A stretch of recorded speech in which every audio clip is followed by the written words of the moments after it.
حضرت جلال الدین اکبر کا نام سنا ہوگا آپ نے. آج سے تقریباً 500 سال پہلے ہم چلے جاتے ہیں. نام سنا ہے جلال الدین اکبر؟ اکبر بادشاہ کے نام سے. ہندوستان جس میں بنگلہ دیش بھی تھا، جس میں پاکستان بھی تھا، برما بھی تھا، اس پورے ایریے پر حکومت کس کی تھی؟ شہنشاہ جلال الدین اکبر کی. تقریباً 48 یا 50 سال حکومت کی ہے. اتنا طاقتور ترین بادشاہ. آپ اندازہ لگاؤ اتنے بڑے خطے پر، جس خطے کو انگریز سونے کی چڑیا کہتا تھا، بر صغیر، ہر موسم ہے یہاں پہ، ہر قسم کی پیداوار ہے، ہر قسم کے معدنی ذخائر. اتنی دولت تھی بر صغیر میں کہ عالمگیر بادشاہ رحمت اللہ علیہ نے ایک دفعہ ارادہ کیا کہ میں ہندوستان کی دولت کو سرکاری سطح پہ گننا شروع کرتا ہوں. عاجز آ گئے. یہ تاریخی کتابوں میں لکھا ہوا ہے. اتنا سونا کہ سرکاری سطح پہ ملازمین لگا دیے گئے کہ ان سونے کو گننا شروع کرو، صرف جو سونے کی اشرفیاں تھیں. حکومت اس کام سے، بولو بھائی، ایسا دولت مند تھا بر صغیر.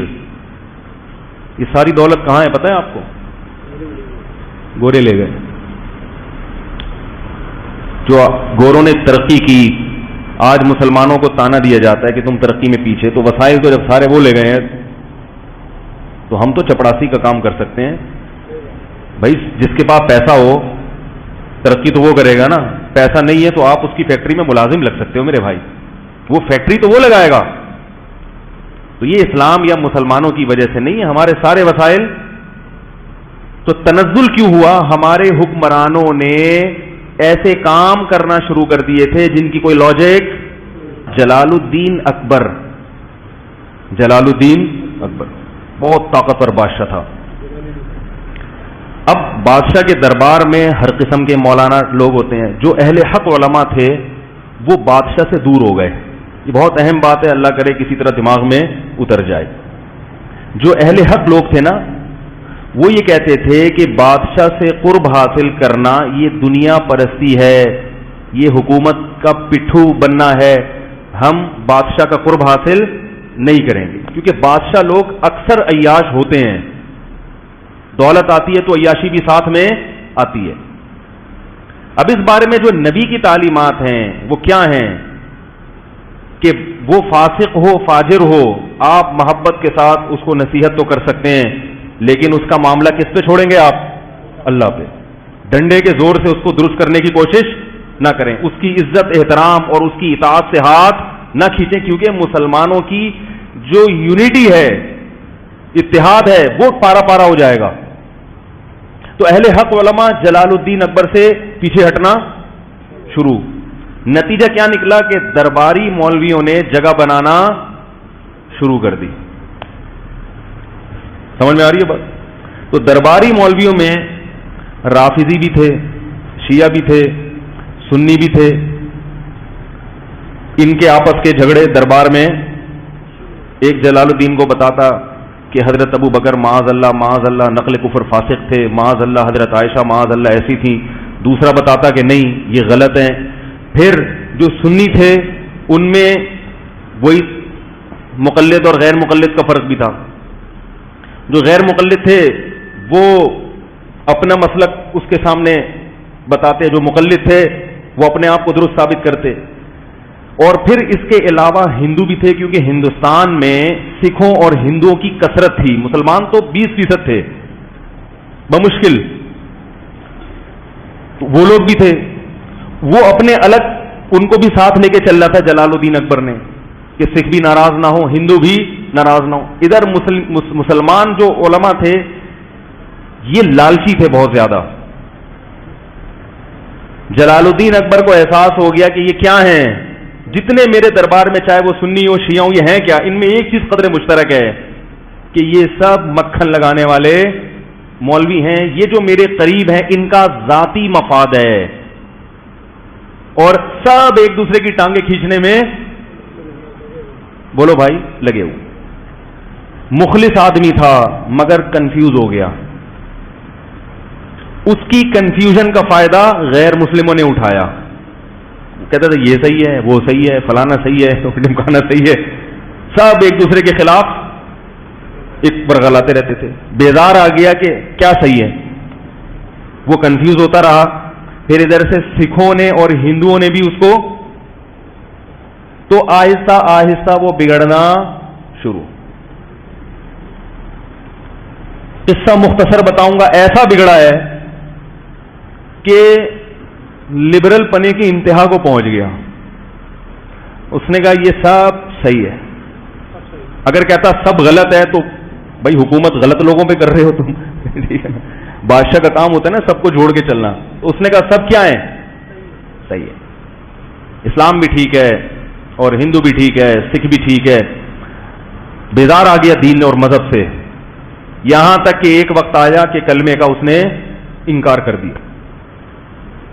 اب جو علماء تھے، جو اہل حق تھے، انہوں نے جلال الدین اکبر کے خلاف فتوے دینا شروع کر دیے، کیونکہ اس نے واضح لفظوں میں کفر کرنا شروع کر دیا تھا.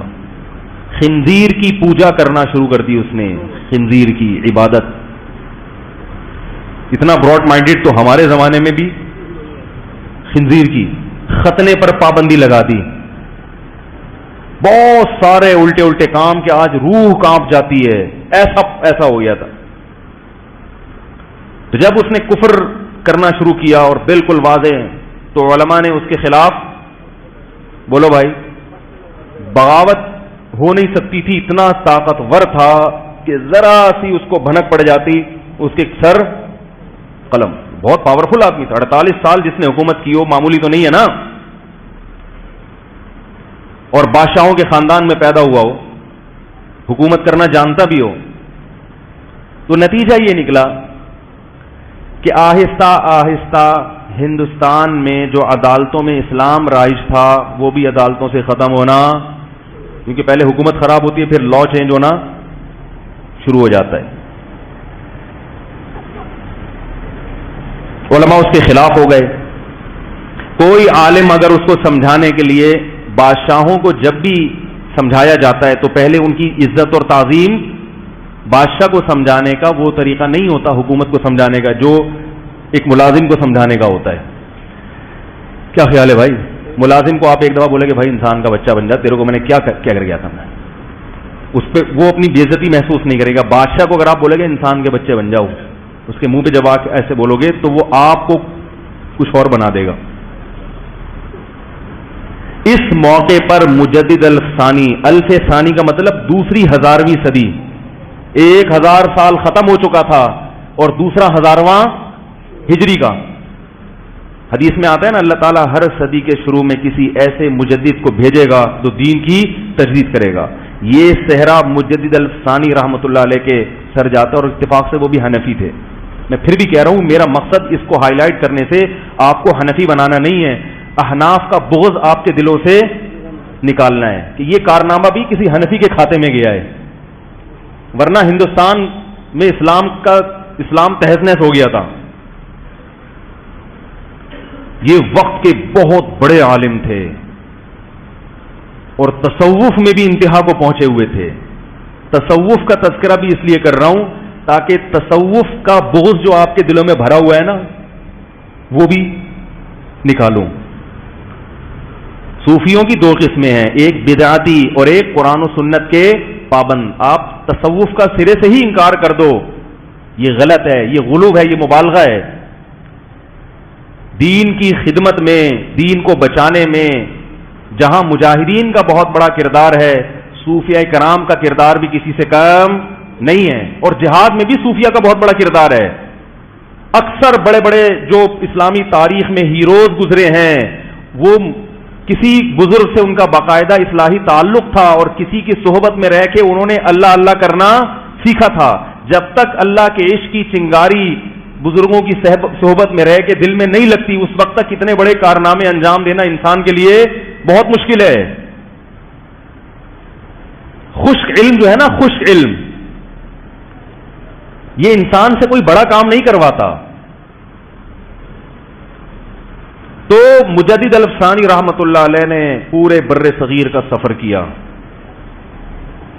اور اس کا ارادہ کیا کہ اکبر بادشاہ کا قرب حاصل کر کے محبت کے ساتھ اس کی تعظیم کر کے بہت آرام سے امن اور شانتی کے ساتھ اس کو رام کرنے کی بولو بھائی کوشش، اور یہ ظاہر اس کو پہلے ثابت کر دیا جائے اپنے عمل سے کہ نہ ہمیں حکومت کی لالچ اور نہ ہمیں پیسوں، نہ ہمیں کوئی مدرسے کا چندہ چاہیے آپ سے۔ آج کوئی کسی حاکم سے ملتا ہے نا، اس کو نماز سمجھانے کے لیے زکوٰۃ، تو وہ سمجھ جاتا ہے کہ مقصد کیا ہے مدرسے کا چندہ لینا بھی کوئی بری بات نہیں ہے، لیکن ایسے موقع پہ لینا۔ مجھے ایک صاحب کہنے لگے، وہ کیا بیان ہوا تھا میرا زبردست، تو انہوں نے کہا اب آپ ایک چندے کا بھی اعلان کریں۔ میں نے کہا اگر میں نے ابھی کوئی بھی کام ہو، چاہے غریبوں کے لیے چندہ کیوں نہ ہو، میں نے ابھی اعلان کیا تو لوگ بولیں گے مولوی صاحب چورن بیچنے آئے تھے۔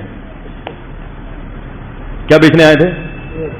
چورن بیچ، پہلے نماز روزہ زکوٰۃ، ہاں بھائی وہ مسئلہ یہ کہ وہ شاباش جیبیں خالی کرو، تو ہر چیز کا ایک موقع ہوتا ہے، چندے کے خلاف نہیں ہے، چندہ نبی صلی اللہ علیہ وسلم نے بھی کیا ہے مگر استغنا کے ساتھ ہو۔ تو مجدد الافسانی رحمۃ اللہ علیہ نے جلال الدین اکبر کے قریب میں ایسے علماء جو وہاں تک پہنچ سکتے تھے ان کو تیار کیا کہ تم جاؤ اور بادشاہ کا دربار جو منافق مولویوں سے بھرا ہوا ہے اس دربار میں داخل ہونے کی کوشش کرو اور کسی طرح بادشاہ کو یہ باور کراؤ کہ ہم تمہارے خیرخواہ ہیں، نہ ہم تمہارے خلاف بغاوت چاہتے ہیں، نہ ہم تمہاری حکومت کا تختہ الٹنا چاہتے ہیں۔ بہت محبت سے بڑی اس کی ایک میں نے اس پر ایک پورا بیان کیا تھا جے ٹی آر میڈیا کے، اس سے پوری تاریخ آپ لوگوں کے سامنے 20-30 منٹ میں نا پورے تاریخ کا خلاصہ پیش کیا تھا۔ ابھی وہ تو میں نہیں بتا سکتا کیونکہ وہ پورا جو میں اصل جو میسج دینا چاہتا ہوں وہ رہ جائے گا۔ تو جا کر بہت محبت کے ساتھ بہت، اور پھر آہستہ آہستہ بادشاہ کے جو شہزادے تھے جن کو حکومت ملنے والی تھی بادشاہ کے مرنے کے بعد، ان کو بھی تیار کرنا شروع کیا، محبت سے دین پر لا کے محبت کے ساتھ، یہاں تک ملتا ہے کہ مجدد الافسانی نے اکبر بادشاہ کے بیٹے سے یہ کہا کہ جب تک تو جنت میں نہیں جائے گا میں اللہ سے وعدہ کرتا ہوں کہ میں بھی جنت میں نہیں جاؤں گا، میں اللہ سے تیری اتنی سفارش کروں گا۔ اب آپ بتاؤ کام کس نے کیا؟ وہ علماء جو فتویٰ دے رہے تھے کہ یہ ناجائز، یہ فلانا، یہ یہودی ہے، یہ انڈیا کا ایجنٹ ہے، یہ را کا ایجنٹ ہے، یہ فلانا ہے، ان لوگوں نے تو بیچاروں میں اخلاص ہوگا مگر کام انہوں نے کیا کر دیا؟ بگاڑ دیا، کیونکہ پاور تو اسی کے پاس ہے نا۔ آپ کے اس کے فتویٰ دینے سے اگر اس کا تختہ الٹ رہا ہوتا، کوئی دوسری حکومت آ رہی ہوتی، پھر تو فتووں کا فائدہ تھا۔ طاقت اس کے پاس ہے، قوت اس کے پاس ہے، اس قسم کے فتوے صحیح ہونے کے باوجود حکمت اور مصلحت کے ہر صحیح بات ہر ایک کے سامنے کرنے کی نہیں ہوتی۔ تو مجدد الافسانی رحمت اللہ علیہ نے ایسی پوری ٹیم تیار کر لی علماء کی جو حکومت کے دربار میں داخل ہونے میں کامیاب اور بادشاہ کی نظروں میں قرب حاصل کرنے میں کامیاب۔ بادشاہ کو یہ احساس ہو گیا کہ یہ لالچی لوگ نہیں ہیں۔ کہا جاتا ہے کہ اکبر جو خنزیر کی پوجا کیا کرتا تھا، ختنے پر اور پابندی لگائی اور اسلامی شعار پر پابندی لگائی، مرنے سے پہلے کلمہ پڑھ کے دنیا سے رخصت ہوا ہے، لیکن وہ کام نہیں کر سکا جو اس نے خرابیاں پھیلائی تھیں۔ اکبر کے بعد جب اس کے بیٹے کے ہاتھ میں حکومت آئی ہے تو وہ نسبتاً اکبر سے، کیونکہ اس سے محنت ہو چکی تھی، جو تبلیغ والے جا کے پاؤں پکڑتے ہیں نا، مالش والش بھی کرنے لگے ہیں، ٹھیک ہے نا۔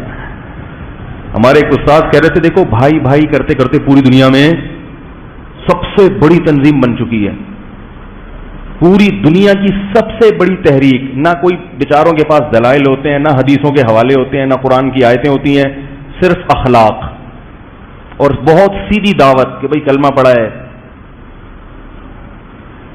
ہم سب نے کلمہ پڑھا ہے، کچھ ہماری ذمہ داری بنتی ہے، بس اس سے آگے آتا بھی نہیں ہے کچھ۔ اس کا یہ مطلب نہیں ہے کہ تبلیغ والوں کو علم حاصل کرنا چاہیے۔ میں تبلیغ والوں سے میں کہتا ہوں، میں کیا بڑے علماء کہتے ہیں کہ یہ کام بھی کرتے رہو، لیکن ساتھ ساتھ ٹھیک ہے اخلاق سے آپ پوری دنیا میں پھیل تو گئے ہو مگر صرف اخلاق کافی نہیں ہے, علم بھی ضروری ہے. خود تبلیغ کے اکابر کہتے ہیں کہ علماء سے علم بھی سیکھتے رہو. صحیح تبلیغ میں کامل لوگ وہ ہوتے ہیں جو تبلیغ میں وقت لگانے کے ساتھ کسی شیخ و مرشد سے یا کسی عالم سے تعلق بھی قائم رکھے. ایسا عالم جو علم میں مضبوط ہو. علم کے بغیر انسان گمراہی کی طرف چلا جاتا ہے, چاہے کتنا ہی مخلص کیوں نہ ہو. تاریخ میں بڑے بڑے مخلصین ہیں جو گمراہ ہوئے ہیں. تو بالآخر اکبر کی اولاد میں عالمگیر بادشاہ پیدا ہوئے ہیں, اور وہ مجدد الفسانی رحمۃ اللہ علیہ جو ٹیم تیار کر کے دنیا سے جا چکے تھے, حضرت مجدد الفسانی کا تو انتقال ہو چکا تھا, لیکن عالمگیر بادشاہ پیدا ہوئے, وہ مجدد الفسانی کی محنتوں کا نتیجہ تھا. اور عالمگیر بادشاہ رحمۃ اللہ علیہ یہ وہ ہندوستان کی تاریخ میں بادشاہ ہیں جس کی انگریز بھی آج ایمانداری کی تعریف. انہوں نے بیت المال سے تنخواہ لینا بند, ٹوپیاں سی کے اپنا پیٹ پالا کرتے تھے, قرآن کی کتابت کر کے اپنا پیٹ